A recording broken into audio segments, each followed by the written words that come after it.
lift our hands to give you thanks. But that is not enough to thank you, my Lord, for all the blessings that you are giving to the city of Galveston, bringing people from El Salvador, from Guatemala, from Honduras, Nicaragua, Mexico, Brazil, and many other places, my Lord, to come and clean up this city.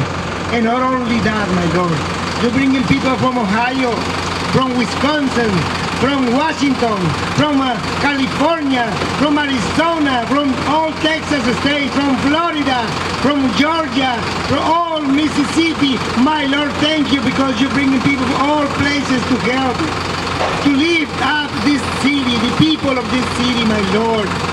Thank you. Thank you, because we're doing for you everything for you, my Lord. And we do this in your beautiful name, Jesus Christ, our Lord and Savior. And the people of the Lord says, Amen. Amen.